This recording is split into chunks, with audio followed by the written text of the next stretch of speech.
Hello there, and welcome to More Lone Wolf. This time, Book 2, Fire in the Water. If you saw my previous video, which was Book 1, Flight from the Dark, we completed that. So, this is a continuation on from the story. So, we shall start off with the story so far. In the northern land of Sommerland, it has been the custom for many centuries to send the children of the warrior lords to the monastery of Kai. There, they are taught the skills and disciplines of their noble fathers. In olden times, during the age of the Black Moon, the Dark Lords waged war on Sommerland.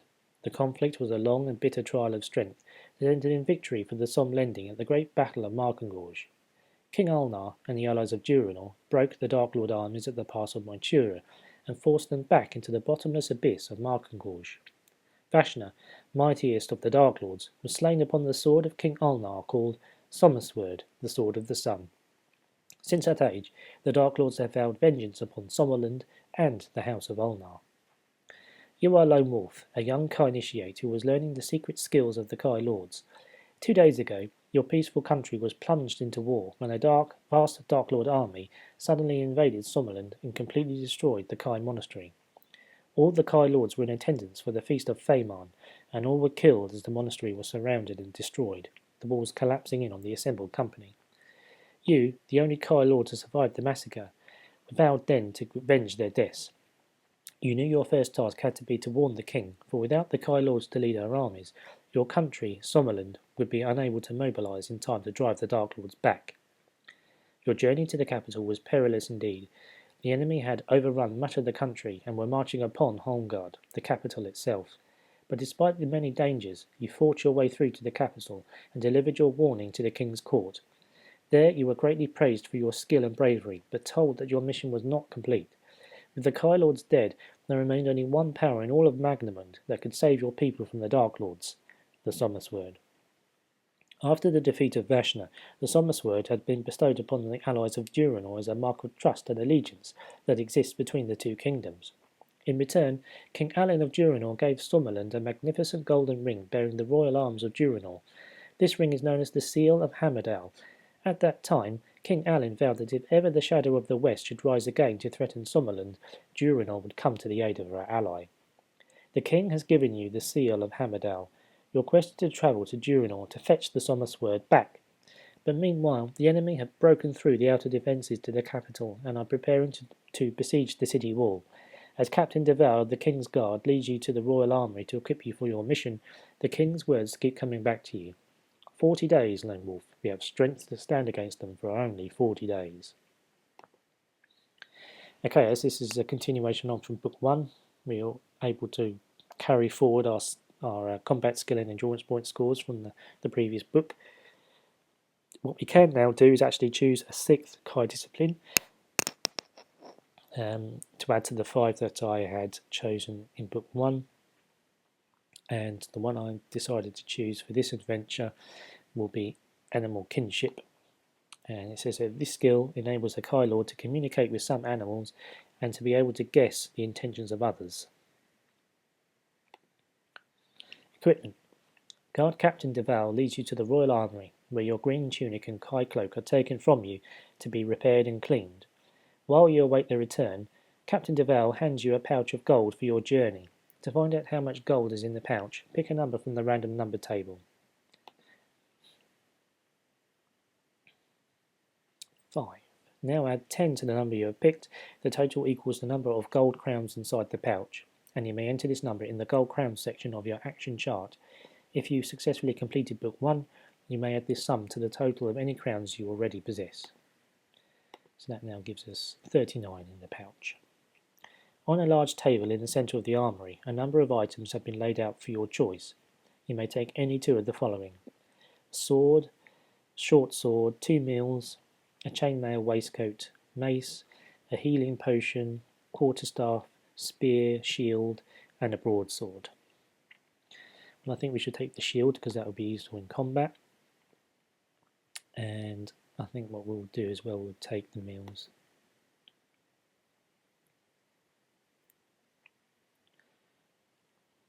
Okay, under special items here we have the Seal of Hammerdale. It says here that you begin this section with the Seal of Hammerdale, a ring that you wear on your right hand. Enter it onto your action chart under special items.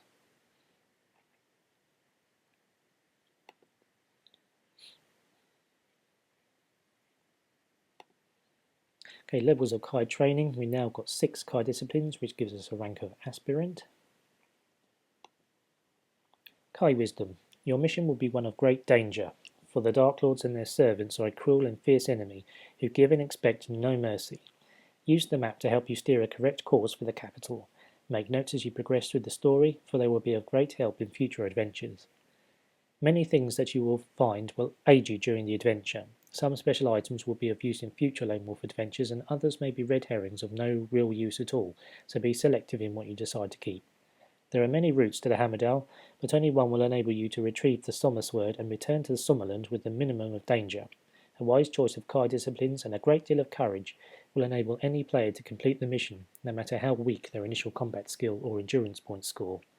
The fate of your country hangs on the success of your perilous quest. Good luck.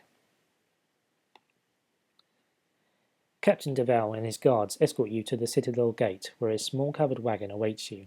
As soon as you clamber in, the gates are thrown open and you are hurried away through the crowded streets of Holmgard. After a short but uncomfortable journey, the wagon stops and the driver pulls open the canvas flap. "This is the quay, my lord. There is your ship, the Green Sceptre."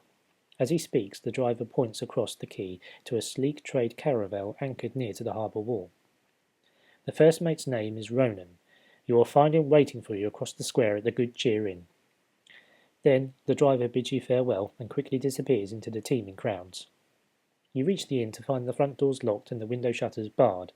You are trying to decide what to do next when a hand grabs your arm and you are pulled into the darkness. If you wish to draw your weapon and attack your unknown assailant, turn to 273. If you wish to try and pull free of his grasp, turn to 160. I guess we shall try and pull free. "Forgive me, my lord, I did not mean to startle you." The man seems nervous, and the open hand that is extended towards you is shaking quite visibly. With some caution you accept the gesture of friendship, and sit with the man at a tavern table. The place is deserted save for a couple of mice gnawing at a large chunk of cheese. "Captain Kelman has instructed me to take you to the Green Sceptre, but only if I am sure that you are the Kai Lord they call Lone Wolf. Can you prove your identity?" You decide you must show your mastery of one of your Kai disciplines. If you wish to demonstrate your Kai discipline of healing, turn to 16. If you wish to demonstrate your Kai discipline of Mind Blast, turn to 133. If you wish to demonstrate your Kai weapon skill, turn to 255. If you wish to demonstrate your Kai discipline of Animal Kinship, turn to 203. If you wish to demonstrate your Kai discipline of Mind over Matter, turn to 48. If you do not possess any of the above Kai skills, or if you do not wish to demonstrate your skill, turn to 348. Well, we've really got a choice of two here, either healing or animal kinship, but I guess as we've just chosen animal kinship for this mission, we'll use that. "Feeling hungry," you say, peering at the two busy house mice in the far corner. "Perhaps you would care for some cheese." Using your Kai discipline, you order the two mice to bring the cheese to you. The sailor looks on in amazement as two furry creatures deposit the cheese at your feet and then scurry away. "You are indeed a Kai Lord," says the sailor, but the astonishment on his face quickly changes to an unpleasant sneer. "Or should I say, you were." As he speaks, a door crashes open behind you, and you turn to see 3 harbour thugs advancing towards you. Each is armed with a scimitar, and you have no choice but to fight all 3 as one enemy. Okay, we have our first fight here, and it says here that you may evade after 2 rounds of combat by running through a side door, turn to 125, or if you win this combat, turn to 333. Okay, first round of combat. We can now use our shield to give us an extra bonus, and that gives us a +4 combat ratio.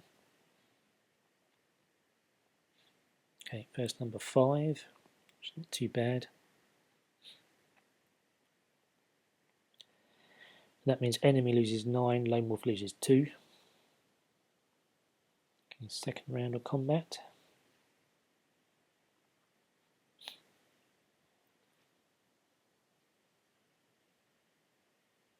Number 4, not quite so good.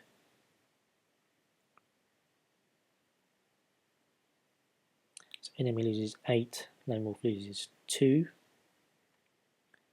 Okay, we now have the option to evade if we want to, but seeing as how he's only got 8 endurance points left, we might as well continue on with the combat. Okay, third round. This time a 5 again. which I think would probably finish him off. Yeah, enemy loses 9, Lone Wolf loses 2.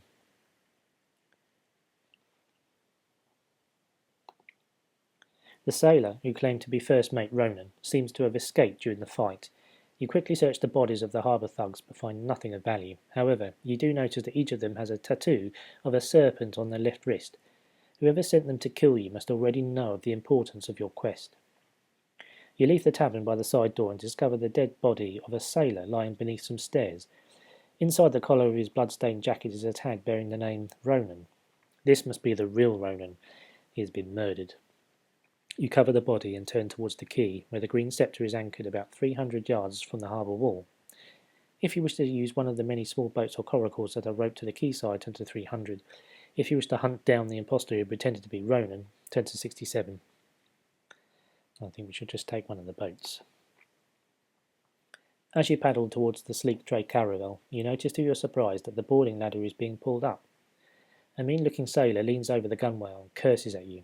He seems to think that you are a refugee trying to stow away on board, but when you shout that you are a lone wolf and that you were ambushed by an impostor at the tavern, the ladder is soon lowered again. As you climb over the side of the ship, you are met by a tall man in a gold-braided uniform. His face is almost totally covered by a shock of bright red hair and a bright red beard. "Haul anchor!" he booms. The crew spring into action, as if their very lives depended on it.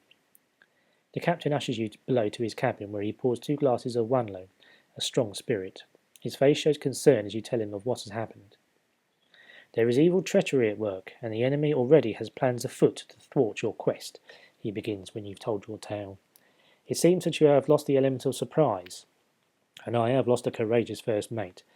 Let us only hope that the voyage to Durinor will be swift and safe." You leave him to go up on deck just in time to see the outline of Holmgard on the horizon. With mixed feelings of pride and apprehension, you descend the stairway to your cabin as the last spire of the capital disappears from view. Pick a number from the random number table. Okay, we have a 2, which is turned to 316. The following morning, you are awoken by the cry of the ship's lookout high in the crow's nest. "Ship ahoy! Ship off the starboard bow!" You climb up on deck and brace yourself against the fresh sea breeze. On the horizon, you can see the wooded coastline of eastern Sommerland, but in the middle distance is a merchant ship that looks badly damaged. It is low in the water and has only one mast remaining intact.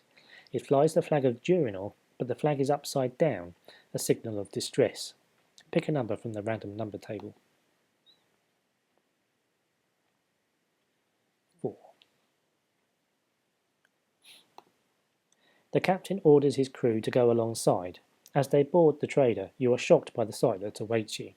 Dead sailors cover the deck, many pierced by arrows. It seems that they must have put up a desperate fight to defend their cargo, but not a trace of it remains in any of the ship's holds. Below deck, you discover the captain in his cabin. He is very badly wounded and near to death. If you have the Kai discipline of healing, turn to 74. If you do not possess this skill, turn to 294.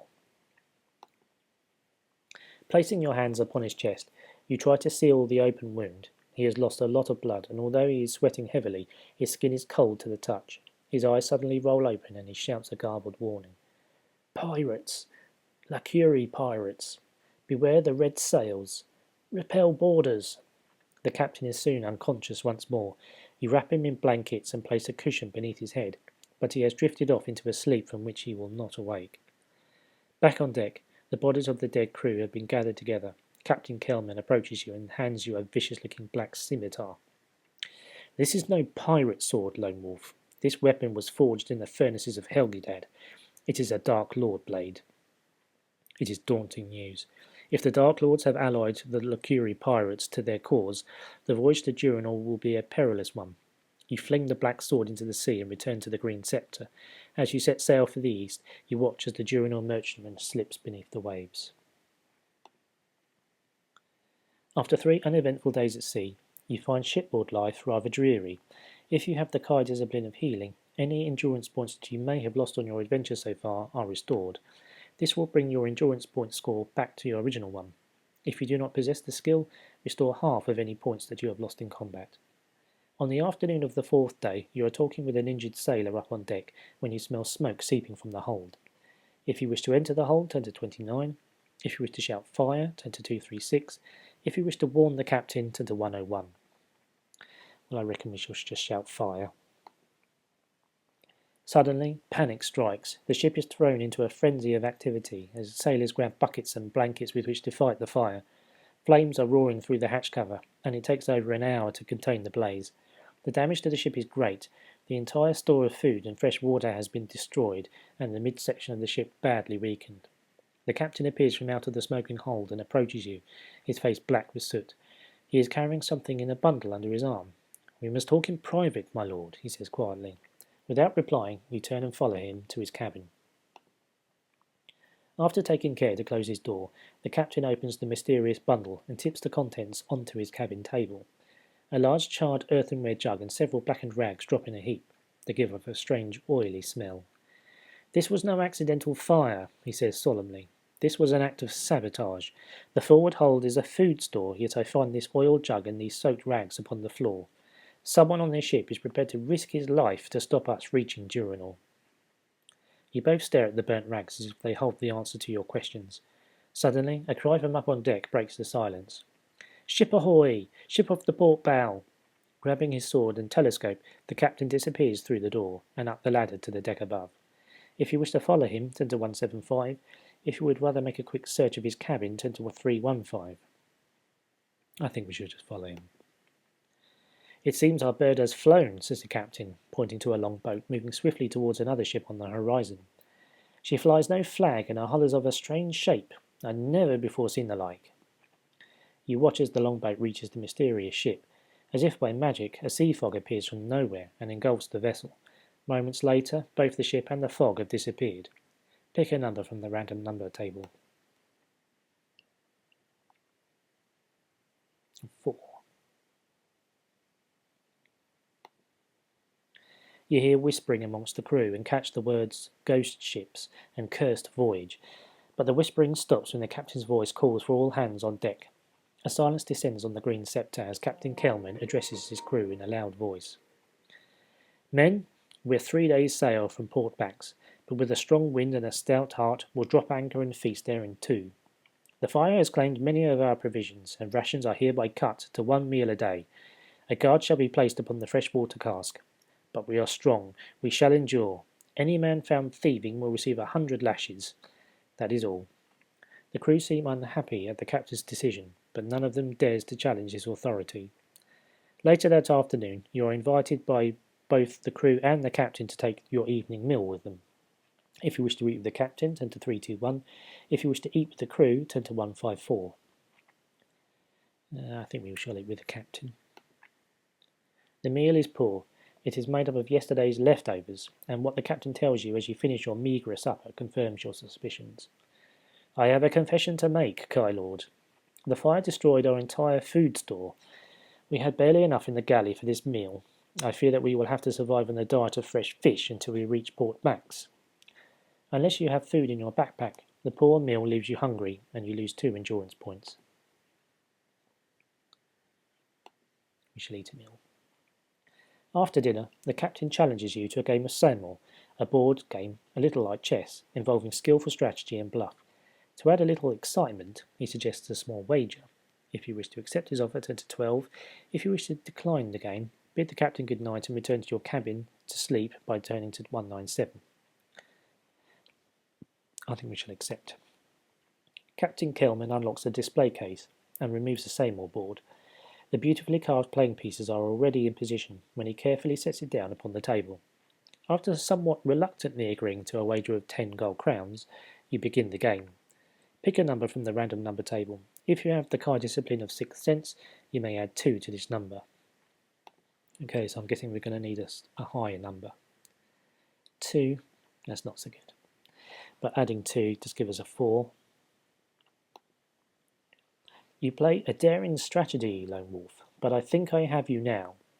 Captain Kelman moves his ornate keystone across to your side of the board with a triumphant smile, but it soon fades to a look of shock as you unexpectedly counter his move. "Stalemate," you reply coolly. The captain stares at the board in disbelief. "The skills of the Kai never cease to amaze me," he says, slowly scratching his head. He is still staring at the Seymour board when you finally bid him good night and return to your cabin. As dawn breaks, a fierce storm rises and you are woken by the violent rocking of the ship. The floor of your cabin is awash, and the shouts of the crew can hardly be heard above the howling wind. You quickly dress, gather up your equipment, and make your way to the deck. You are soon joined by the captain, who takes hold of your arm and orders you to return to your cabin. Suddenly, as you start to go down, there is a thunderous crack as high in the rigging part of the mast snaps. You look up to see the shattered pole falling towards you. Pick a number from the random number table. 7. As the mast smashes into the deck, a splintered beam hits your head and you are knocked overboard. Gasping for air, you fight your way to the surface and catch hold of a hatch cover. You are half stunned. You lose 2 endurance points. You pull yourself onto this makeshift raft and cling to it with all your strength. If you are wearing a chainmail waistcoat, you must discard it now, otherwise you will be drowned for sure. You feel dizzy and sick as the heaving sea buffets you relentlessly. You gradually slip into unconsciousness. When you awake many hours later, the storm has passed. By the position of the sun, you judge it to be late afternoon. In the distance, you can see a small fishing boat, and beyond it, on the horizon, land. The only trace of the green sceptre is the hatch cover on which you now sit. If you wish to use your cloak to try to signal the fishing boat, turn to 278, or if you wish to ignore the boat and paddle towards the shore, turn to 337. I think we shall ignore the boat and paddle ashore. When you are only 50 yards offshore, you slip into the waves and swim towards land. When you finally reach the beach, you sink your fingers deep into the wet sand and slowly claw your way up the beach to the shelter of some dunes. You are exhausted and very hungry. The only possessions that you have saved are your gold crowns, your backpack, and any special items that you did not discard in the storm. Any weapons that you possessed before the storm have been lost, so make the necessary adjustments to your action chart. However, a few hundred yards away, you notice small clumps of twisted trees laden with purple fruit. If you have the Kai discipline of hunting, turn to 139. If you wish to eat this fruit, turn to 228. If you do not wish to eat this fruit, use 3 endurance points and turn to 171. Now it says here, though you keep your backpack itself, you lose everything it contained, in addition to your weapons and the chainmail waistcoat, if you had one. This was clarified by Joe Deaver in Lone Wolf Club newsletter number 2. Okay, well we've got the Kai discipline of hunting. The training that you received in the art of hunting has taught you to recognise most of the poisonous and non-poisonous fruits to be found in northern Magnamund. These purple fruits are Larnuma, a sweet and nutritious food. You quickly eat your fill and then store enough of them in your backpack for 2 meals. Beyond the Larnuma trees, you notice a wide coast road that disappears towards the east and west. If you wish to head east, turn to 227. If you wish to head west, turn to 114. Okay, I think we shall head east as that heads towards our destination. You walk for over 3 hours along the lonely coast road before night begins to fall. You are very tired and you decide to get some sleep and continue at dawn. You remember the tales told by your Kai masters of the wildlands between Sommerland and Durinor, where packs of wild dogs roam the wastelands at night. With these stories in mind, you decide to spend the night in the safety of a large leafy tree at the edge of the road. Your rest is very refreshing, restored 2 endurance points if any have been lost on your adventure. And turn to 312. Although you awake to a cold and rain-swept dawn, the branches of the tree and your Kai cloak have kept you warm and dry during the night. Looking along the coast road in the distance, you can see a wagon heading towards you. If you wish to get down from the tree and flag it down, turn to 117. If you wish to try and jump onto it as it passes beneath your branch, turn to 89. Okay, I think we shall flag it down. It is a large passenger wagon, similar to those used by highway travellers of Sommerland. The driver pulls the horses to a halt and stares at you from under the wide brim of his hat. You ask where he's bound for. We're bound for Raggadorn, due there by noon today. A seat will cost you 3 gold crowns, but you can ride on the roof for only 1. If you wish to ride inside, pay the driver 3 gold crowns and turn to 37. If you would prefer to ride on the roof, pay him 1 gold crown and turn to 148. If you cannot pay the fare, you must let the coach continue and begin your journey on foot. 22.92.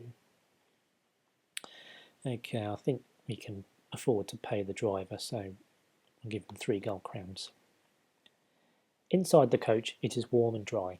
Shaking the rain from your Kai cloak, you notice 3 other passengers on board, 2 women and a man who is snoring loudly. One of the women looks up and smiles. We should reach Raggadorn in 6 hours, she says, placing her basket on the floor so that you can sit beside her. You learn that she lives in Raggadorn, and she tells you a little bit about the port.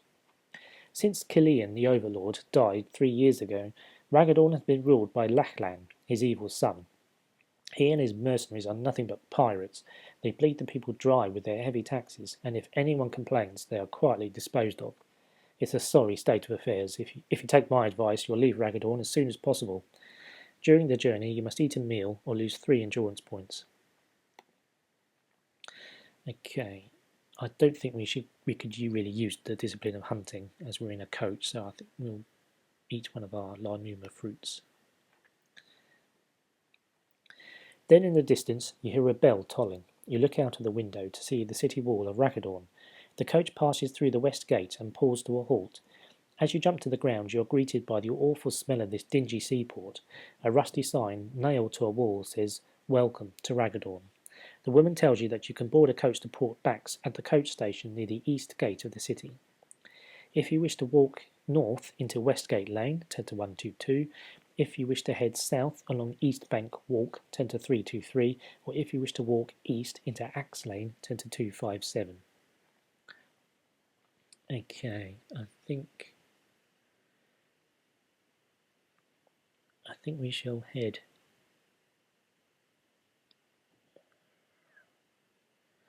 Just trying to think. I think if we walk east onto Axe Lane, I think we should go that way. This rubbish-strewn cobbled street runs between rows of ramshackle, rot-infested houses and shops. The few inhabitants of Raggadorn that you see appear a cheerless lot, their faces haggard and drawn. They shuffle through the gloom, hunched against the pouring rain, their eyes fixed on the cobblestones at their feet. Then you reach a junction where Axe Lane bends towards the north and another street heads off towards the east.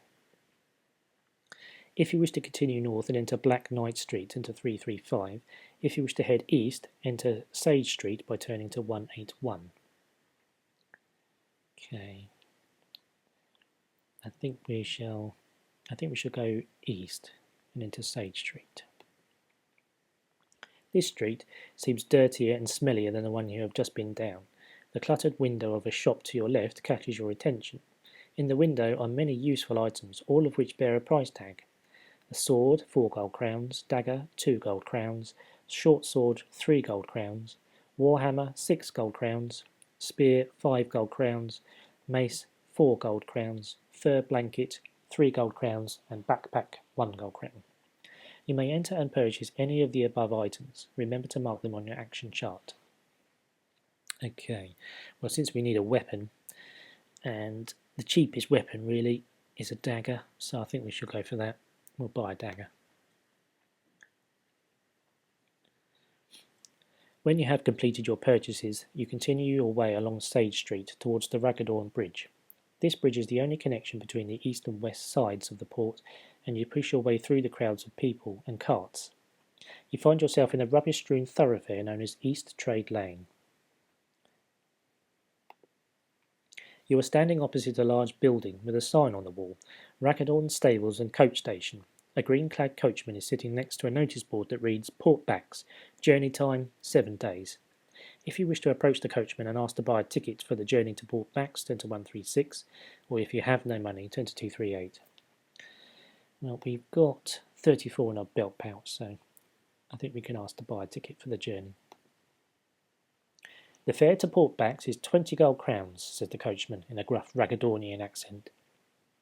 If you have 20 gold crowns and wish to purchase a ticket, turn to 10. If you do not have enough money for the fare, turn to 238.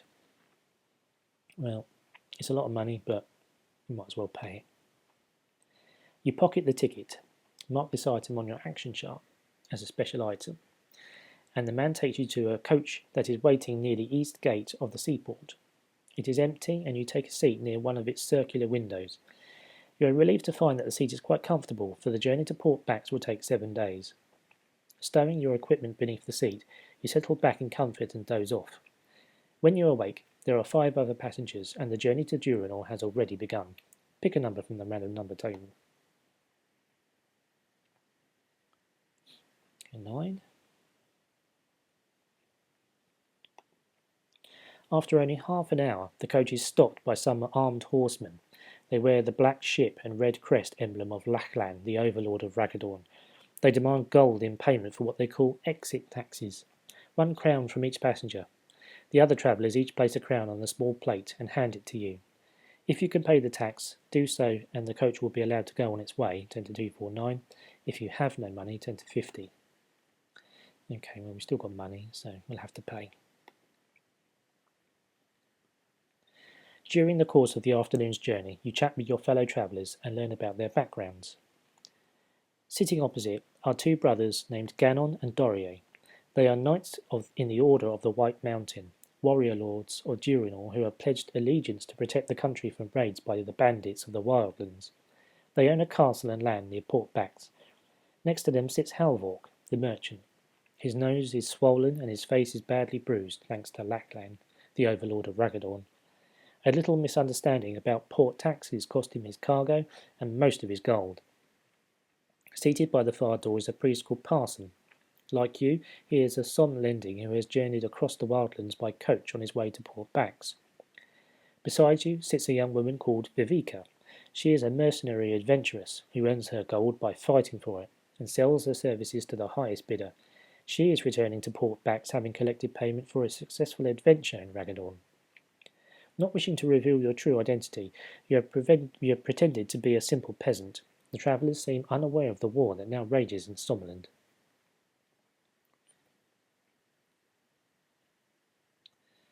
At dusk, the coach stops at the inn on the coast road to Port Bax. The cost of a room for the night is 1 gold crown for coach passengers and 3 gold crowns for anyone else. As you are about to enter, the coach driver demands to see your ticket.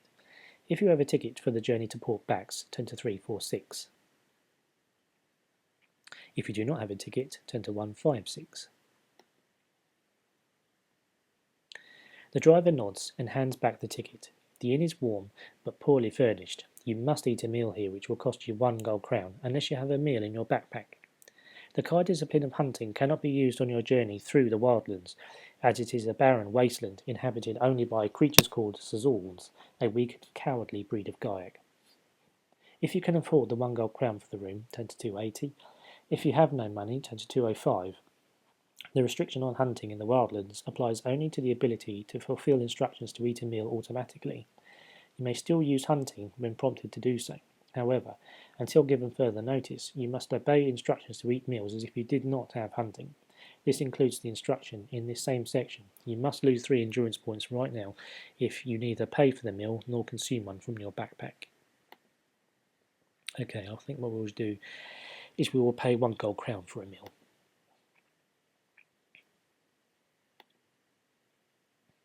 You sleep deeply, without being disturbed, before rising at dawn, gathering your equipment and joining the others as they board the coach. For 2 days and nights, the coach follows the trade route across the flat, treeless wildlands.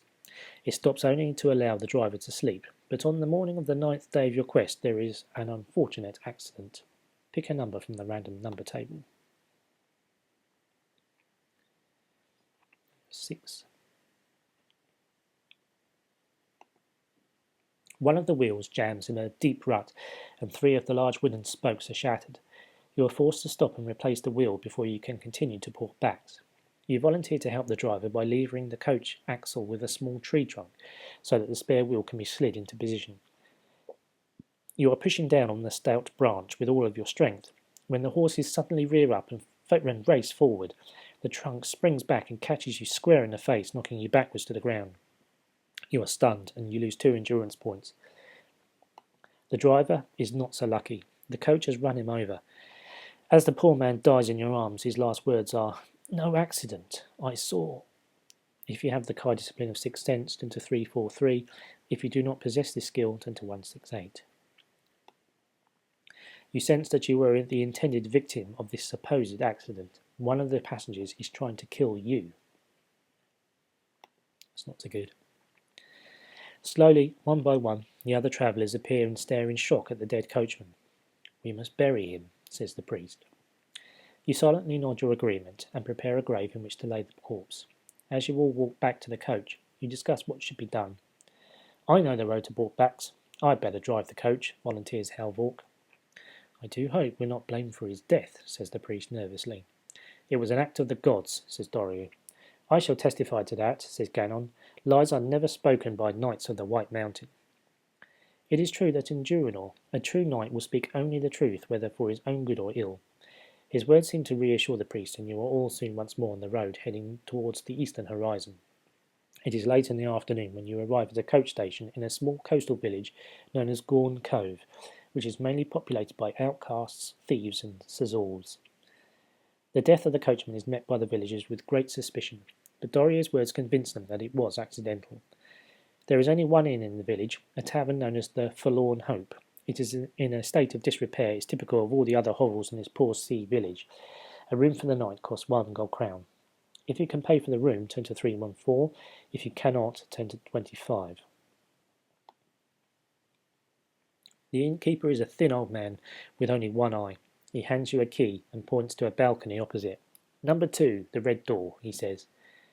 The other travellers each pay their 1 crown and collect a key to make their way across the crowded tavern floor towards the stairs. We must make plans for tomorrow, says Doriu.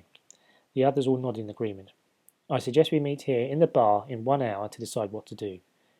As you close the red door of your room, for some unknown reason you recall the words of Captain Kelman when you left Holmgard Harbour. There is evil treachery at work when the enemy already has plans afoot to thwart your quest. An hour has already passed when your thoughts are disturbed by a knock at the door. It is the innkeeper, and he is carrying a tray of hot food. With the compliments of one of your friends, he says, and leaves before you can ask which one. The food smells most appetizing. You have not eaten today and must now eat a meal or lose 3 endurance points. If you have the courageous ability of hunting, turn to 290.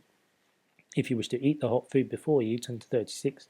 If you do not want to eat this food, turn to 178. Remember to deduct 3 endurance points if you turn to section 178. Depending on how strictly you interpret the text, you may also need to deduct 3 endurance points if you turn to section 290. Remember that hunting cannot be used to fulfill meal requirements in the wildlands. Okay, I think we're going to have to eat nothing. And then turn to 290. The food smells delicious, but you notice that there are 2 or 3 drops of clear liquid on the side of the plate and another on the tray. At first, you suspect that it is only water until you touch the fluid and notice that it is sticky. You recognise it as the sap from the nadern tree, a deadly poison used by assassins because of its lack of flavour or scent. The shock of your discovery soon turns to anger, and you race out of the room, intent on discovering the identity of your enemy. By the time you reach the bar, the others are all seated at a large table, awaiting for your appearance. Drawing closer to the table, you realise that you have found your would-be assassin. You will have to attack without giving any warning to your enemy, so study your fellow travellers carefully and then make your decision. If you wish to attack the knight of the White Mountain called Doriu, turn to 7. If you wish to attack the merchant called Halvork, turn to 60. If you wish to attack the adventuress called Viveka, turn to 85. If you wish to attack the priest called Parson, turn to 158. Or if you wish to attack the knight of the White Mountain called Ganon, turn to 270. Okay, well I think the decision here is that, I don't know if you can see it very well, but the priest does have a serpent tattoo on his wrist, so I guess he's the guy. The priest does not seem to be surprised by your attack, and he draws a black sword from beneath his robes. You have to fight. Okay, with our shield and our dagger now, we have combat skill of 20, which again is a +4 combat ratio. Okay, first round is a 2, which is not so good. Parson has a combat endurance score of 23, so quite high, higher than what I am. Okay, so second round of combat, we're now both on endurance 17.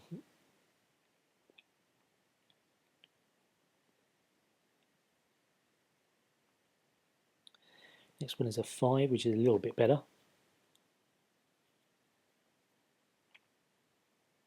Okay, enemy loses 9, lone wolf loses 2. Okay, now Parsons down to 8. Third round of combat.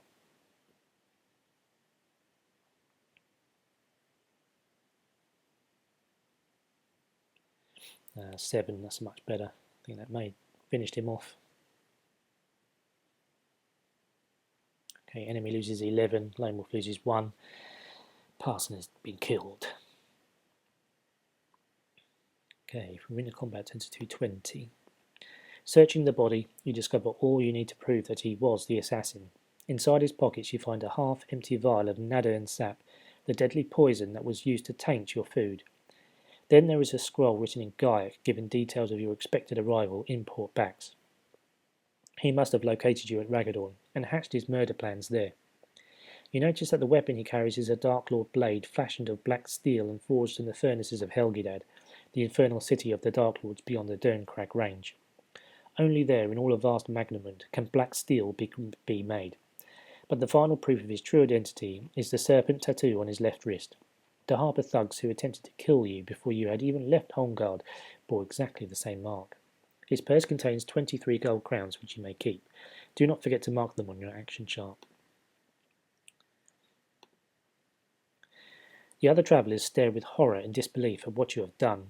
Before you can explain yourself, there is a loud crash as the front door is thrown open. In rush 6 armoured soldiers led by the innkeeper. They are the town guard, and the one-eyed innkeeper is screaming at them to arrest you. If you wish to fight them, turn to 296. If you wish to escape by the rear door, turn to 88.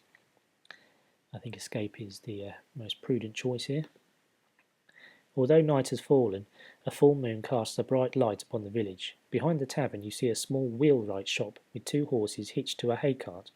If you have the Kai discipline of camouflage, turn to 179. If you wish to take a horse and escape, turn to 150. If you wish to hide in the wheelwright shop, turn to 71. Okay, well, we use our Kai discipline of camouflage. Using your Kai discipline of camouflage, you can hide undetected in the hay cart until it is safe to come out. If you wish to hide in the hay wain, turn to 82. If you would rather take a horse and leave the village, turn to 150. Or if you wish to enter the wheelwright shop, turn to 71. I think we would just take a horse and go. You spur the horse along the twisting village street, across a wooden bridge and up a steep path towards the crest of the cove. In the light of the moon, you catch a glimpse of a signpost pointing eastwards, Port Bax 50 miles. You ride all night without sleep. As the dawn breaks, you are greeted by a startling change of landscape. The barren wildlands have given way to moors and waterlogged fens, and a dark shadow runs the length of the eastern horizon as far as the eye can see. This is the Durinor Forest, the natural frontier of the Mountain Kingdom, where it borders the untamed wildlands. It is indeed a welcome sight. You are no more than a day's ride from Port Bax, but you are tired after the night ride and you must eat a meal or lose 3 endurance points. If you have the Kai discipline of hunting, you may use this skill to trap a wild moor rat or a marsh bird for your breakfast. After an hour's ride, you come to a fork in the road. There is no signpost. If you wish to take the left fork, turn to 261. If you wish to take the right fork, turn to 334. You may now resume the use of hunting to fulfill the meal requirement, as you are now headed into the Durinor Forest east of the wildlands. Okay, well, we can now use our hunting discipline to get the meal. So we now have the option of going either left or right. I think we should take the left fork. The road follows a course along a high grassy ridge for many miles before turning northwards to the coast. You pass a village where the houses curve in a circle around a large pond of stagnant water. As you ride through, a gaggle of Sazul children come running towards you, shouting and throwing stones. You descend into the deep valley beyond, and gradually the moor gives way to richer land that has been cleared and ploughed. The hillside opposite is heavily wooded. You are not far from the coast, and you can see the tall cliffs with their multicoloured bands of rock jutting out into the ocean. Then, just as you are passing through a small copse, you hear desperate cries for help off to your right. If you wish to aid the people in trouble, turn to 95. If you wish to ignore their desperate pleas, continue riding along the road by turning to 198. Let's see if we can aid these people. You spur your horse through the tangle of trees until you enter a small clearing. 6 Azores are jumping excitedly around the writhing body of a man on the ground. A strangely carved spear is stuck into his chest, and lying dead beside him is the body of a knight of the White Mountain. The creatures are shrieking at each other and appear to be unconcerned with the man's obvious agony. If you have the Kai discipline of healing, a healing potion or some lawn spur, and you want to try and save the man's life, turn to 239. If you wish to attack the Azores, turn to 28. Okay, I think we shall use our healing skill. You try to apply your hands to the injured man's chest, but the Azores are pulling at your cloak and try to drag you away. If you have the Kai discipline of camouflage, turn to 77. If you do not possess this skill, you must attack the Azores in order to save the man's life, turn to 28.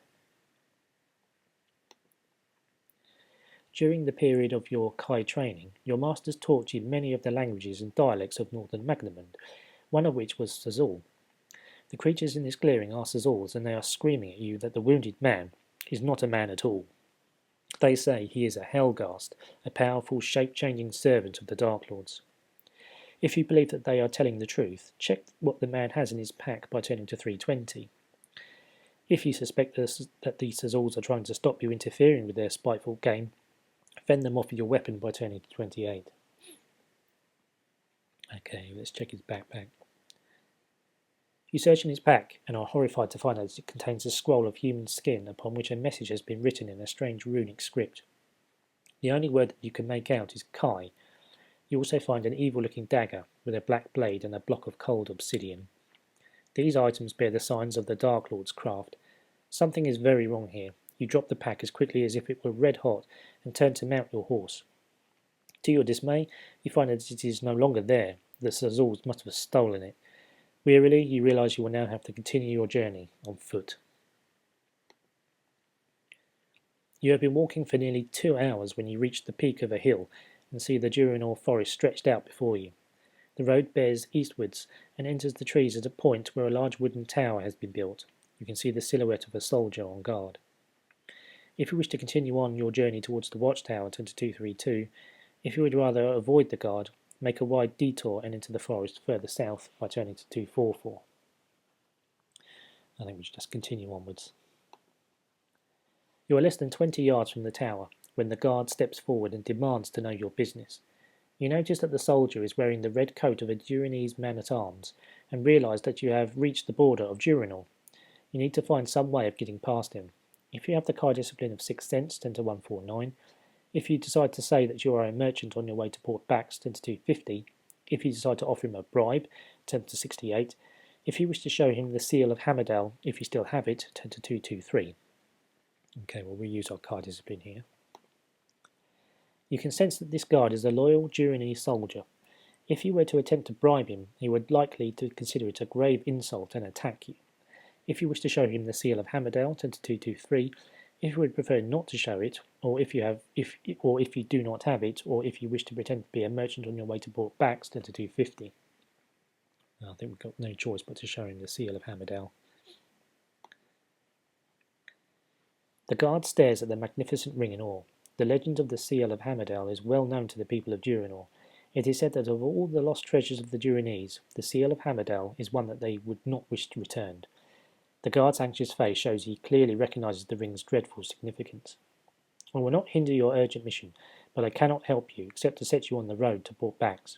Continue on this forest path and you will come to a fork near the stunted oak tree. Take the left track, it is the quickest way. You thank the loyal guard and push on once more into the forest. A mile or so along the road you come to the fork and take the left track.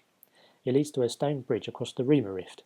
The waters of the Rima Rift are over 1 mile deep and up to 2 miles at its widest point. Near to the bridge you find a signpost, Port Bax, 3 miles. You breathe a sigh of relief, for you should arrive there in under an hour.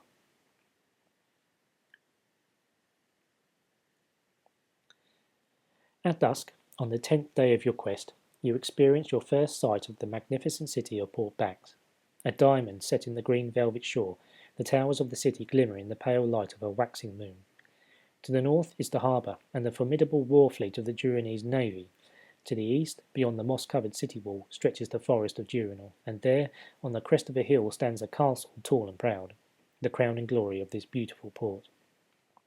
You enter Port Bax through an unguarded gate in the green city wall and make your way through the darkening streets towards the harbour.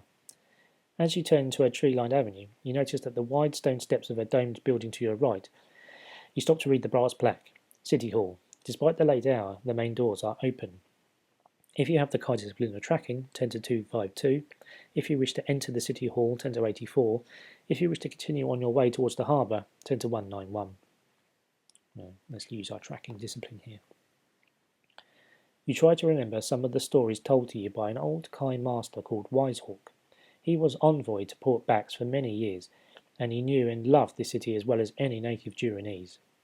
You recall him saying that the consulate overlooked Allen Square in the naval quadrant of the city. There is a sign to your left pointing along the avenue. Naval quadrant, half a mile. Certain this is the right direction, you walk confidently along the tree-lined avenue. At the end of the avenue, the cobbled street turns abruptly to the right. Opposite this point is a tall, white stone building with a plaque above the door. Port Watch Tower, Harbour Authority. You can see that the cobbled street ends at a high stone wall. There is a large red gate in this wall, and it is guarded by 2 soldiers. Beyond the gate, you can make out the mast of ships moored in the harbour. If you wish to enter the Port Watch Tower, 10 to 318. If you wish to approach the red gate, 10 to 246. Let's go into the watchtower.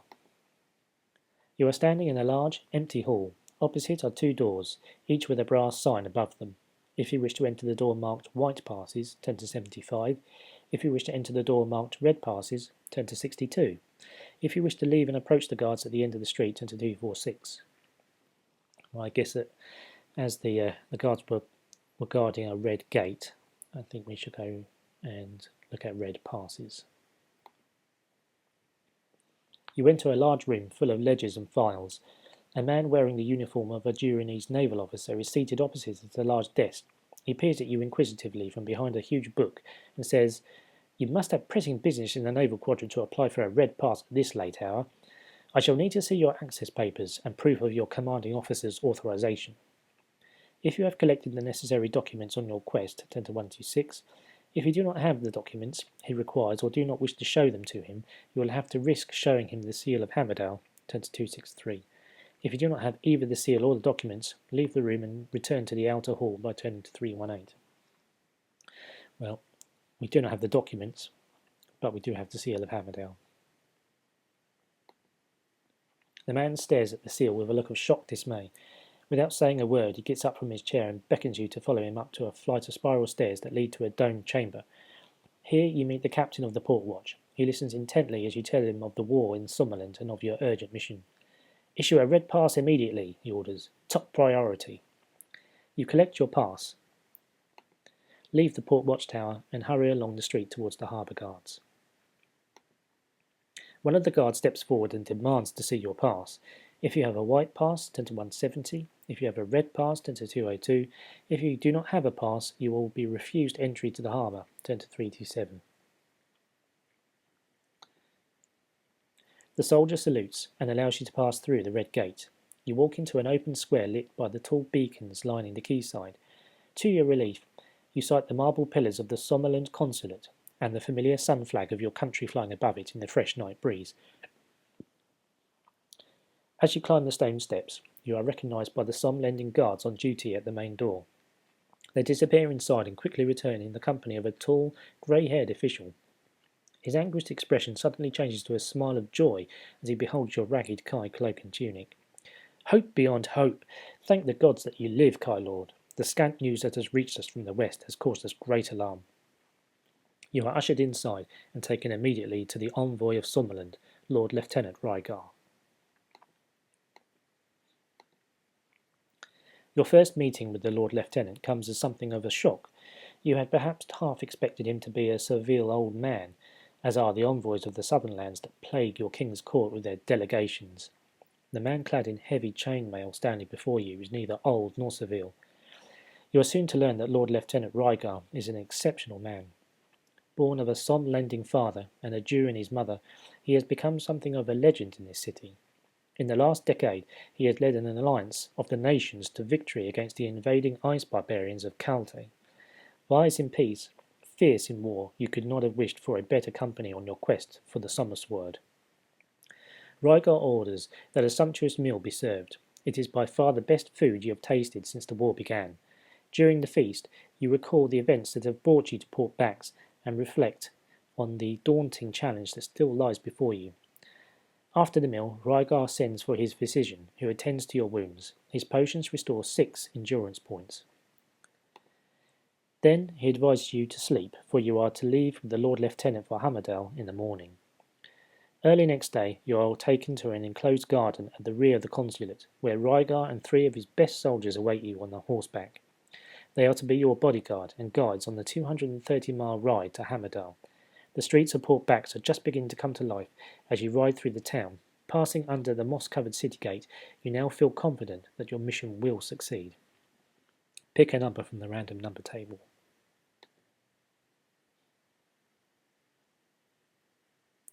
2. It does say here that if you do not have a backpack, you may choose to assume that you are outfitted one by Rygar, but we already have that. For 3 days and nights, you have ridden along the highway as it follows its route up the river valley of the Durinon. In the distance are the peaks of the Hammerdale Mountains, one of the highest ranges in all of Magnemund. The capital lies at the very centre of these mountains. It is now the morning of the 14th day of your quest. You have made camp near a waterfall where the fast-flowing Durinon drops over 120 feet. You are about to leave when a group of 6 hooded riders appears on the forest highway above, blocking your exit from the camp. Lord Lieutenant Rygar demands that they let you pass, adding that you bear a royal dispatch. In Durinor, it is a treasonable offence to hinder a king's messenger, but unfortunately the cloaked riders do not seem impressed by his warning, and they remain where they are. If you do not care for reason, perhaps our swords will turn your tails, says Rygar. He draws his sword and orders his men to attack. If you have the card discipline of 6 Sense, 10 to 322, if you wish to follow Rygar, 10 to 45, if you do not want to attack the riders, 10 to 277. Okay, use our 6th sense. There is a strong aura of evil surrounding these cloaked riders. Your Kai sense warns you not to follow Rygar and his men on their impetuous charge. You shout a warning to them to stop them attacking, but it is too late. You cannot be heard above their battle cries and the thundering hooves of their mounts. As Rygar and his men gallop nearer to the riders, one of the cloaked horsemen draws a black staff from beneath his robes. A fierce blue flame shoots from its tip and explodes beneath Rygar's horse, sending him head over heels into the dense undergrowth. Rygar's men furiously attack with their swords, their sharp blades slice clean through their enemies' cloaks and bodies, and then you realise that they are having no effect, for these are Helghast, fell captains of the Dark Lords. They have the ability to adopt human form, but they are invulnerable to normal weapons. The cloaked staff-bearer gives a hideous laugh that tears at your mind. He is using a very powerful mind blast against you. You now know you are outnumbered by a superior enemy, and you must act quickly if you are to survive this ambush at all. If you wish to abandon your horse and dive for cover in the thick undergrowth, 10 to 311. If you wish to aid Rygar's men, 10 to 59. Well, I think we'll have to abandon our horse here and dive for cover. You come to rest face downwards in a tangle of thick bracken. The ringing of steel and the horrible cries of the Helghast echo through the trees around you. You are stunned and cannot move until a hand grabs your arm and pulls you upright. It is Rygar. His face is blooded and his armour is battered and charred. We must flee these demons, Lone Wolf. Strength and steel will not avail us here.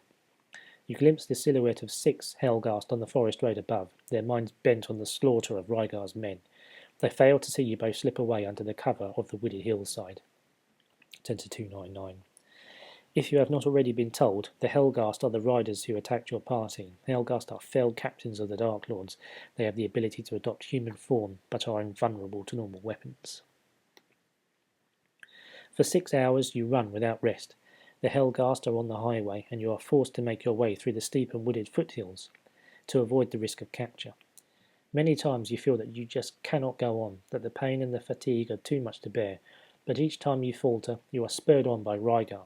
You marvel at his endurance, for he is not a young man, and he is clothed in the heavy armour of a somnolending knight.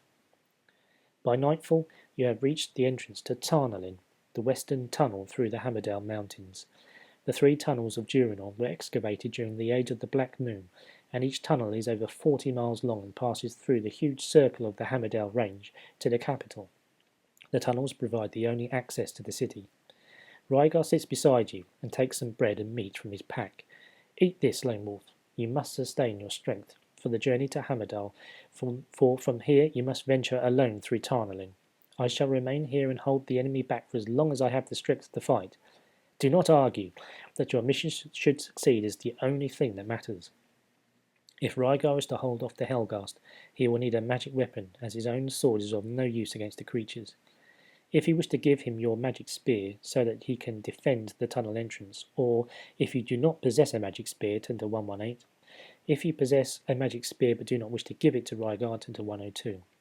See the erratum for this section for details of the gameplay changes made to this section. Note, the results of the choices presented here are discussed. Okay, well, since we do not have a magic spear, then the only option we have is to go to 118. You bid Rygar farewell and enter Tarnalin, over 100 feet in height and width. The tunnel runs to the capital on the far side of the Hamerdal range and is lit by torches for its entire length. The highway through the mountain is usually alive with the traffic of merchants and from port backs, yet now the entrance and interior are deserted except for an overturned fruit wagon. As you walk deeper into Tarnalin, a doubt nags at you. Have the Helghast arrived here first? You have been walking on for half an hour when you see a strange creature on top of a wagon in the road ahead. It is 2 feet high and resembles an overgrown marsh rat. You assume it is some sort of tunnel-dwelling rodent until you notice that it is wearing a splendid jacket of parched leather and carrying what appears to be a spear. As you get nearer, it suddenly turns to face you. Its whiskered nose is sniffing the air and its bright black eyes are peering into the gloom. It sees you and scampers off into the darkness of a smaller tunnel to your left. If you have the Kai discipline of animal kinship, turn to 279. If you wish to follow this creature, turn to 23, or if you wish to ignore it and continue on your way, turn to 340. I think we should use our animal kinship.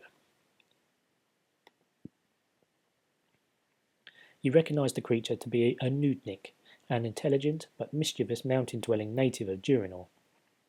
The Nudniks inhabit a maze of smaller shafts and fissures that honeycomb the Hamerdal mountains, and live off whatever they can steal from the merchant caravans that travel the Tarnalin. It occurs to you that if you can catch the Nudnik, you may be able to learn if the Helghast are hiding within the tunnel. If you wish to follow the Nudnik, turn to 23. If you would rather let it go and continue on your journey, turn to 340. Okay, we'll follow the Nudnik. You chase the furry creature as it hurries along a narrow, twisting passage for nearly 10 minutes and are about to give up the chase when the passage opens out into a huge torch-lit cavern. A stunning sight greets your eyes. The cavern houses an entire colony of these strange creatures, all busy sorting through and examining a vast pile of strange objects littering the centre of the hall. If you have the Kai discipline of animal kinship, turn to 144. If you do not have this skill, turn to 295. A large Nudnik, wearing a brightly coloured cloak of patchwork silks, orders several of his people to arm themselves and drive you out of the hall. When you speak to them in their own language, a hush of astonishment fills the cavern. Never before have they encountered a human being who could actually speak their tongue. For some of them, it is too much to grasp, and they stare at you open-mouthed, their furry little arms hanging loosely by their sides. Then, the large Nudnik addresses you, saying he is the leader of this colony. His name is Gashgis, and he welcomes you and invites you to join him on top of a raised platform in the centre of a chamber. "You's not a Durinese man, eh? Where's the you's a come from, eh?" questions Gashgis in his strange Nudnik accent. Sorry about that. You tell him that you are a Somlending on your way to Hamerdal. He looks at you nervously, then asks, "You's not a Black Screamers, eh?" You realise that the Black Screamers that Gashgis refers to are Helghast. You learn that 2 of them have arrived in Tarnalin over 2 hours ago and caused quite a panic in the main tunnel. Gashgis knows where they are lying in ambush, waiting for you to appear. "I'za show you the way past them, eh?" he offers. You nod your agreement and follow him down the steps of the platform to the hall below. The Nudniks seem to have overcome their shock and react to you now as if you were one of them. Before you leave, a pretty female Nudnik offers you some food for your journey ahead. There is enough for 2 meals. You thank her for her generosity and then follow Gashgis along one of the many passages leading out of the cavern. After an hour of trekking through the dark, he stops and points towards a shaft of light that is pouring through a crevasse in the far distance. Use goes left. Use be safe, he says. You thank Gashgis for his help, and silently thank your Kai masters who taught you the skill of animal kinship. The many years of instruction have probably saved your life. You squeeze through a fissure in the rock wall and drop 3 feet to a pathway below. You are thinking how kind the Nudniks were when you discover that they have stolen all of your gold. You will have to mark this on your action chart. Lovely. Continue along the tunnel and turn to 349. You have covered nearly 3 miles when you see a group of wagons in the distance. They have been strung out across the highway to form a barricade. Soldiers in red uniforms line the roofs of the wagons, and a large crowd of people have gathered behind them. You can hear their excited chatter echoing along the tunnel. As you get closer, there is a sudden silence as all eyes turn to stare at you. A detachment of 10 soldiers, led by a knight whose shield bears the royal arms of Durinor, advances towards you. If you wish to attack these soldiers, turn to 87. If you wish to raise your hands and walk towards them, turn to 284. I think it'd be prudent to raise my hands, I think. Cautiously, the soldiers surround you and take your weapons and backpack. The knight steps forward and raises the visor of his helm. Who are you? What is your purpose in Tarnalin? He demands in a gruff voice. You tell him that you are a Kai lord from Sommerland on an urgent mission to King Alin. He seems unconvinced by your words until you show him the seal of Hammerdale. Then, without hesitation, he orders his men to return your belongings and ushers you through the wall of wagons. Beyond, you can see a horse-drawn carriage waiting in the centre of the crowded tunnel. Back to Hammerdale, without delay, he orders the driver, and you are thrown back in your seat as the coach moves off at breakneck speed. You soon learn that the knight is Lord Axim of Rhyme, commander of King Alin's personal bodyguard. He was on his way to Port Bax when the Helghast entered Tarnalin. He and 10 soldiers were the only ones to survive a deadly encounter with these evil creatures. During the ride through the Tarnalin, you must eat a meal or lose 3 endurance points. The journey to the capital will take 5 hours, and you are advised by Lord Axim to get some rest.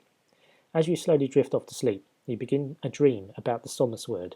You picture a triumphant return to Holmgard and the defeat of the Dark Lord's siege. Perhaps it would be a good omen of events to come. You need not adjust your action chart in regards to your weapons or backpack. Okay, we'll eat a meal. It is early morning on the 15th day of your quest when you open your eyes to the breathtaking spectacle of Hammerdale, the mountain city.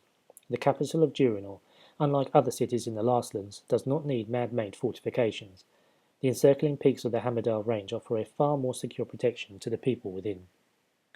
The carriage speeds through the lush farmland surrounding the city with its many towers and wide streets. On a hill in the very centre of the Hammerdale stands the King's Tower, a magnificent structure of glass and stone.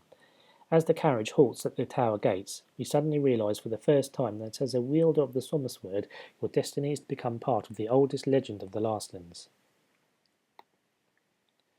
King Alin IV sits alone in his domed tower, viewing his mountain domain through one of the many portals of tinted glass. You and Lord Axim are formally announced as you enter the chamber, and you respectfully bow to his majesty. Then Lord Axim removes the seal of Hammerdale from your finger and walks over to the king's side. For nearly an hour they talk, their sombre faces reflecting the seriousness of the situation. There is a short pause of silent meditation, and King Alin suddenly rises from his throne and addresses you for the first time. Alas, the Dark Lords have woken once more, and once more does Sommerland come in search of our aid. I had prayed that my reign would be remembered as a time of peace and fulfilment, but in my heart I knew it was to be otherwise. The king removes the golden key from a pocket of his white robe and inserts it into a marble dais standing in the centre of the chamber. A gentle humming fills the room as the stone cover slides back to reveal the hilt of a golden sword. Take the sword, Lone Wolf. It is foretold that only a true son of Sommerland can release the powers that lie within its blade. As you grasp the glowing hilt, a tingling sensation runs up your arm and radiates throughout your body. If you have the card discipline of 6th Sense, turn to 79. If you do not possess this skill, turn to 123. Remember to erase the seal of Hammerdale from your action chart. The power coursing through your body so overwhelms your senses that you become oblivious to your surroundings. You instinctively raise the blade above your head, where a shaft of sunlight suddenly catches upon its very tip and floods the chamber with a blinding white glow. At that moment, the true power of the Sommer Sword is revealed to you. This weapon was forged long before the Somlending, the Durinese, or the Dark Lords dwelt in the Lastlands. Its makers were of a race of men we would now call gods. To release the power that it contains, only a Kai Lord may wield it. Should it be used in combat by anyone who is not a Kai Lord, its power will fade and be lost forever. When used in combat, the Sommer Sword will add 8 points to your combat skill, 10 points if you possess the Kai discipline of weapon skill with swords. It has the ability to absorb any magic that it is used against its bearer, and it doubles the total of all endurance points lost by undead enemies, e.g. Helghast, in combat. It is the only weapon in all of Magnamund that can kill a Dark Lord, and it's for this reason that the Dark Lords are bent on thwarting your quest. You now realise that you hold the only power in Magnamund that can save your people. Slowly, the light starts to fade and you become aware of Lord Axim's hand on your shoulder. Come, Lone Wolf, there is much preparation for your return to Sommerland. You sheathe the Sommer Sword in its jewelled scabbard and follow Lord Axim as he leaves the King's chamber. Make the necessary adjustments to your combat skill total now that you possess the Sommer Sword. Note the powers of the sword under the special items section on your action chart. The Sommer Sword is a weapon-like special item. The plus 10 combat skill bonus referred to for weapon skill is a combination of the plus 8 combat skill that the Sommer Sword grants, naturally, and plus 2 for weapon skill with short sword, sword, or broadsword, as each of them grant proficiency with the Sommer Sword. It is not an additional bonus. When used in combat, treat it like a one-handed sword, regardless of weapon skill bonus. The text or footnotes will always remind you to double your enemy's endurance points lost if it is undead. The muster of the army and the preparation of the Durinese fleets takes 14 days to complete, during which time you remain as a guest of the king in Hammerdale. As each day passes, you despair for your besieged countrymen of Holmgard and pray that they have enough strength to resist the Dark Lords until you return. Every day of your reluctant exile, you devote long periods to exercise and meditation. You are also visited by a Durinese herb warden called Madin Rendelim, who is famous throughout the Lastlands for his knowledge and skill in the healing arts. He restores all the endurance points you may have lost so far on your adventure, and gives you a potent Lormspur potion that will restore 5 endurance points if swallowed after combat. Mark this under backpack items on your action chart. He is also the bearer of some sad news. The body of Lord Lieutenant Rygar was found in the forest near to the entrance to Tarnalin. He was killed by Helghast. If you have the Kai discipline of 6th Sense, turn to 97. If you do not possess this skill, turn to 242. You have noticed during your rigorous training exercises with the Sommer Sword that your Kai discipline of 6th Sense has become more sensitive than ever before. You knew exactly what Madin Rendelim's sad news was long before he actually told you. You may find that your improved 6th Sense will be an important advantage upon your return to Holmgard. It is early in the morning of the 33rd day of your quest, when you ride into Port Bax with Lord Axim at your side. The preparations for war have been completed. The galleons of the Durinese war fleet lie at anchor in the harbour, impatiently awaiting the order to set sail for Sommerland. On board each ship are many brave soldiers from the Mountain Kingdom, a tough army of skilled warriors, eager to face the Dark Lords in battle. Each man has sworn to avenge their besieged allies, or die in the attempt. You are to sail back to Holmgard aboard the flagship Durinor, a warship whose great curving prow and tall masts emphasise its sheer power and strength. You and Lord Axim are taken aboard and welcomed by Admiral Carlfen, commander of the fleet, and then the fleet prepares to set sail. In less than an hour, the harbour lies far behind you. The domes of Port Bax are now merely dots on the horizon. Pick a number from the random number table.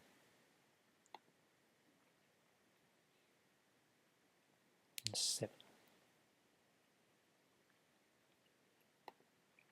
The voyage to Sommerland is one of ill omen.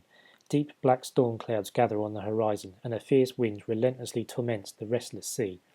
At night, great bolts of lightning tear open the darkness, followed by a rolling thunder so loud that it shakes every timber of the flagship. Many of the soldiers aboard the fleet are mountain dwellers, unaccustomed to the shift of the sea. By the 3rd day, over half their number are so ill as to be unable to stand. Lord Axim is close to despair. How I pray that this storm will lift, for even if the fleet arrives intact, I fear our men will be too weak to break the enemy. Then, as if in answer to his prayer, the dawn of the next day heralds an end to the raging storms, but the calm waters now surrounding the fleet contain a danger far greater than any storm.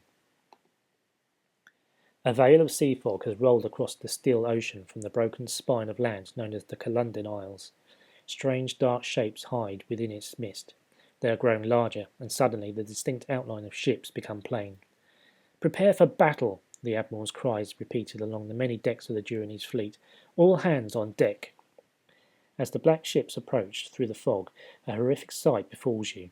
They are death hulks, sunken ships crewed by the living corpses of drowned sailors. They have been summoned to the surface by great wizardry, and they are closing for battle. Suddenly, the fog vanishes, and you can now see that the death hulks bar the entrance to the Holm Gulf. In the centre of the line is their sinister flagship. Swiftly it sails towards you, a huge ram protruding from its black prow. As it rips its way through the hull of the Durinor, you hear the Admiral's last desperate order: "Abandon ship!" You are now in the thick of the enemy fleet, and the Durinor is sinking fast. If you wish to jump onto the deck of the Death Hulk flagship, 10 to 30. If you wish to dive into the sea and try to swim to another Durinese ship, 10 to 267. Let's jump onto the Death Hulk. You land on the rotting timbers and crash straight through to the deck below. You are unharmed by the fall, but the stench of decay that fills your nostrils is overwhelming. You clamber up and unsheathe the Somersword.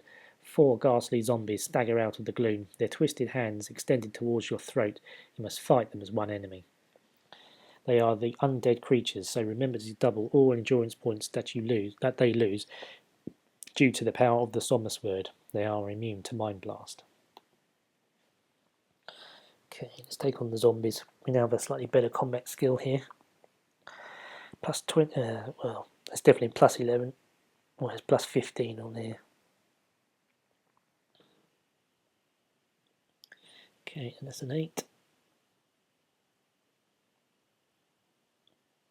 Yeah, that's an enemy automatically killed in one swift stroke.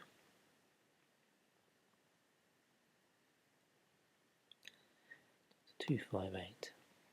The stench of the ship is making you choke. You lose 1 endurance point. You must get out of this vile hold or you will suffocate.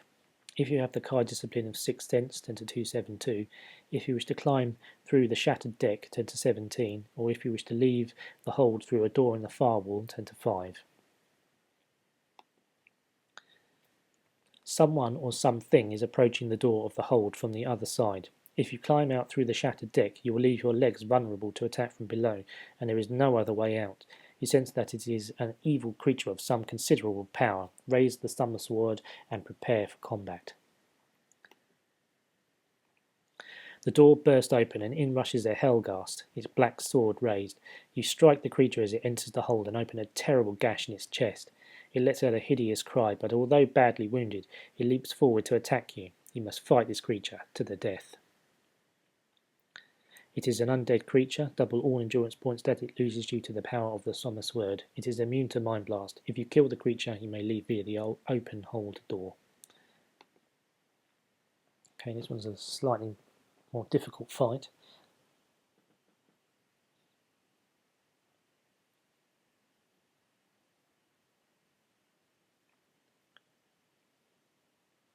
Okay, 3. And plus 6 combat ratio. Okay, well, the enemy loses 16 because it's times 2. Not quite dead yet.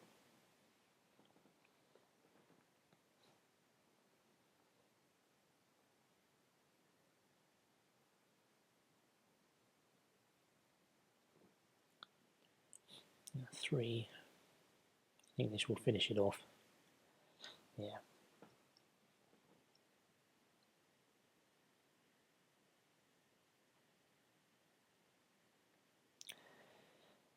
Okay.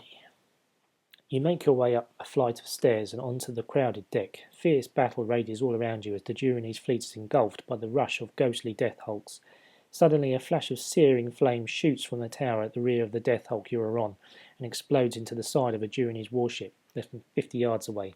You watch with horror as soldiers leap from the deck, their clothes and hair in flames.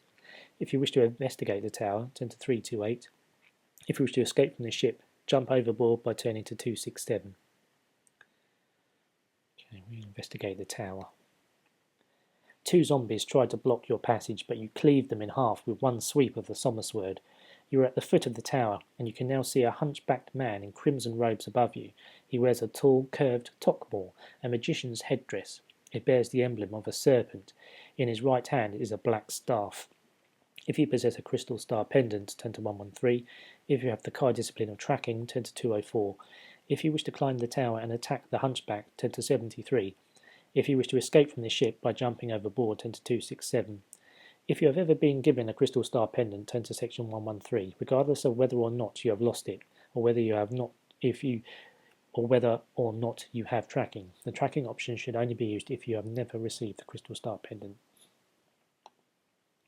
He is Vonatar, the traitor, renegade wizard from the Magician's Guild of Torren.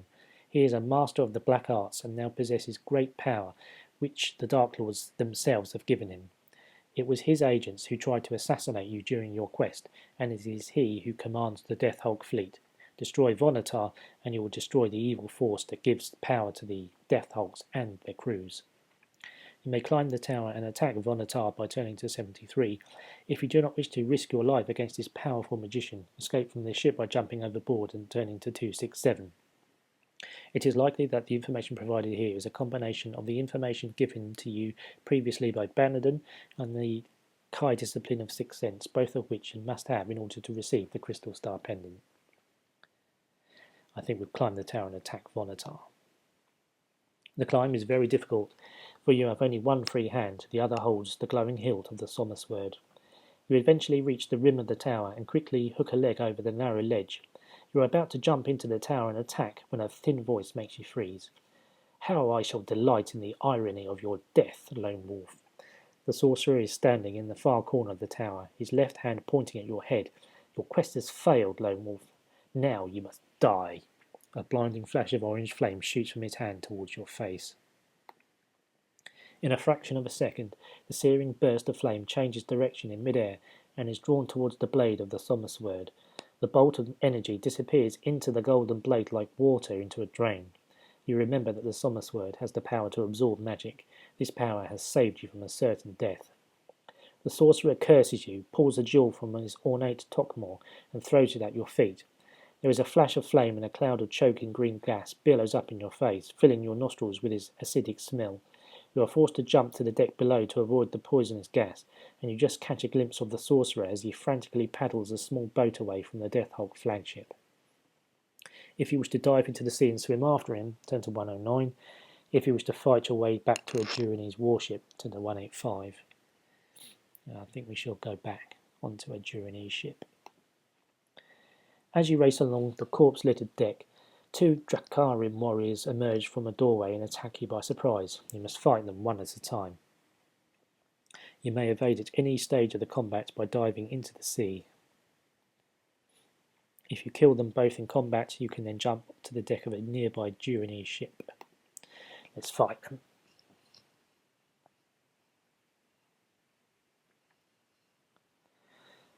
Okay, we have quite a high combat skill ratio here, plus 11.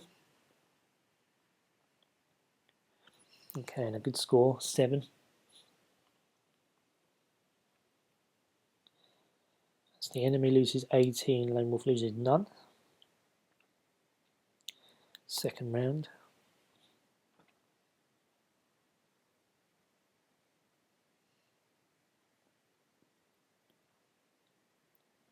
Six. I think this will probably kill it off.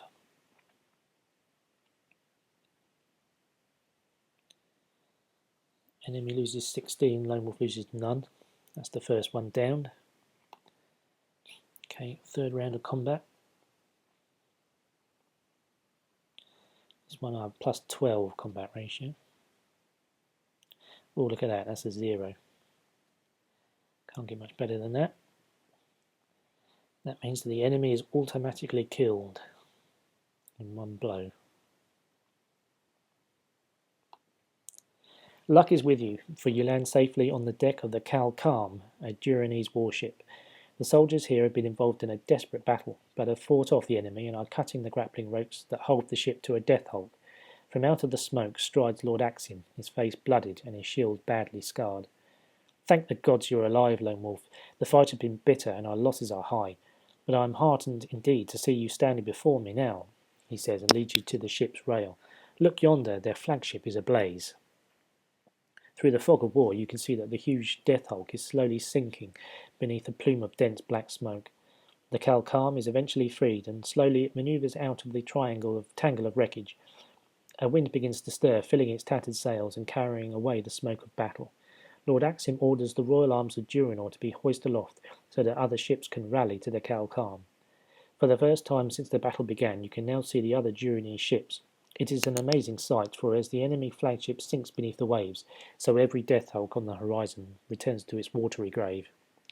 Their sorcery is broken. We have won this battle, says Lord Axiom, and within a few minutes not one of the Death Hulks remains afloat. 70 Duranese warships left Port Bax, but only 50 now enter the Holm Gulf. The battle has claimed many brave men, including Admiral Carlton, who died aboard the flagship Durinor, the first ship to be sunk. But despite the heavy loss, a great victory has been won, a victory which inspires the Duranese soldiers with new strength, so that the past ordeal of both the voyage and the battle are now forgotten. As their optimism and determination return, all are eager to reach Holmgard and raise the siege. It is dusk on the 37th day of your quest when you sight the spires of Holmgard on the horizon. The city still stands defiantly against the army of the Dark Lords, although constantly under siege. Flickering in the darkness, you can see the small fires which burn throughout the capital. A confident Lord Axiom joins you at the prow. The moonless sky will aid us this night. We shall enter the harbour unseen. Come the dawn, my men will scatter the wretched foe like dead leaves upon the wind of a storm. As you enter Holmgard harbour at the head of the Duranese fleet, you unsheathe the Somersword and prepare to fulfil your destiny. Holmgard has suffered much since your departure. Many of the shops and houses you remember passing on your way to the quay are little more now than heaps of ashes. The Dark Lord army, with their evil engines of war, surround the walls, and the flaming arcs of fireballs shooting through the air continuously light the night sky as they rain down upon the streets below. The people fight the fire as best they can, but they are hungry and exhausted and close to surrender. At first, as it enters the harbour, the fleet is mistaken for the enemy, and cries of despair can be heard all along the quay. But as the first of the soldiers set foot in the city and unfurl the royal arms of Durinor, the news of your return spreads quickly. The cries of despair have changed to a chorus of cheers. The Kai Lord has returned. You are standing at the top of a great watchtower, high above the main gate of the city, when the first light of dawn creeps slowly over the horizon. Thousand upon thousand of the black-clad enemy are massed around the city wall, huddled like beetles in the trenches that cover the plain. In the midst of this horde, a great red tent has been erected bearing the symbol of a broken skull. It is the mark of Zagana, Lord of Karg, a Dark Lord of Helgedad. His great ambition is the destruction of Holmgard, his fiercest desire to lead his army to victory over the house of Ulnar and claim Sommerland for his own. But victory is not to be his this day. Raising the Somersword high above your head, a shaft of dawn sunlight catches upon the tip of the golden sword, and a brilliant flash of blinding white flame runs the entire length of the blade. The power of the Somersword electrifies you. Your senses reel, and your body reacts instinctively. You lower the Somersword and point the blade towards the tent of Lord Zagana. There is a mighty roar as the power of the Sun Sword is unleashed in a searing white beam. The tent explodes, and a brilliant fireball of white flame mushrooms skyward. A long and terrible cry rends the air. It is Lord Zagana, the leader of the evil army, is no more. Gripped with fear and panic, the vast black army rise up and run in chaos from the city wall. The impossible has happened. Their invincible master is slain. Again, the Somersword has returned to defeat them. The army and the allies of Durinor ride out of the city gates in pursuit of the panic-stricken enemy as they run blindly towards the Derncrag mountains. The victory is yours. Holmgard is saved, and the murder of the Kai has finally been avenged. But for you, Lone Wolf, a life of high adventure has only just begun. A new challenge awaits you and the Somersword in the Book 3 of the Lone Wolf series, The Caverns of Kaltai. Well, we've finally been able to complete Book 2, so hopefully you enjoyed this one, and thanks for watching, and hopefully see me again in the next video, and we shall continue with book 3.